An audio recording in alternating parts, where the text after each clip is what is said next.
Navigating proper pronoun usage can be something that's very intimidating to both employers, staff, with their other coworkers, and for people who are just visiting your space. So what do you do to make sure that the people that are in your space feel valued, feel important, feel respected, and that their proper pronouns are being used?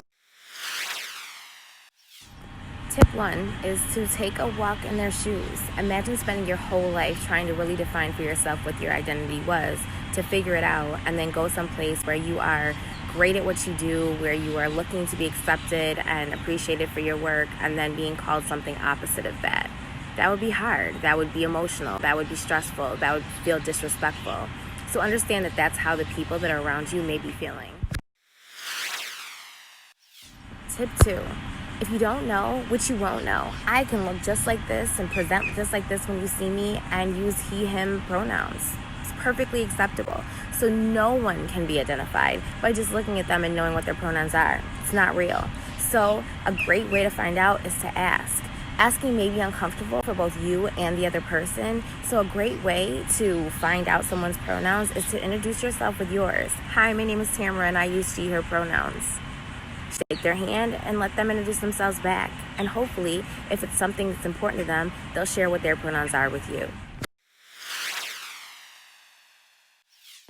Tip 3, they, them pronouns. Some people don't feel comfortable associating themselves with either she, her, or he, him pronouns, and that's perfectly fine. They may be non-binary, that's just maybe how they feel comfortable that day, that's just how they identify. We identify as whatever we personally identify as, and they, them may be an option for some people that they feel most comfortable with. It's important that we respect that even if we don't understand it. It doesn't matter if we don't understand, it's what works for them.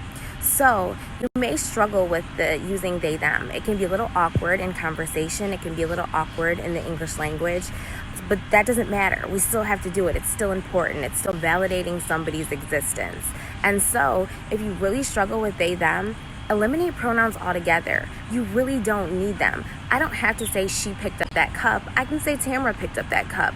That way, there's no they, them struggle, and there's no pronoun struggle. If you feel like you're still learning and you can't use they, them pronouns correctly, just eliminate them from your vocabulary altogether.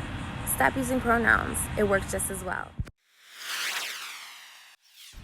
Lastly, these things may not seem simple, but they are so incredibly important. Just think, by doing this simple thing, you are affirming someone's existence. We all know how important it is to feel seen, heard, and respected. By doing just this small step, you can make the difference in someone's life. Things like this save people's lives. So by doing things that cost nothing, learning correct pronouns, and as an example, using them, adding them to people's name badges, introducing yourself with them can make all the difference in the world to the people that come into your space and work for you every single day. I'm Tamara Leigh, and this is another quick tip from Blaque Consulting. For information just like this to make sure your space is safe for every single person who steps in, please visit us on Facebook, Instagram, LinkedIn, or send me an email. We'd be happy to work with you to see what we can do to make your space an equitable one for everyone that's a part of what you're building.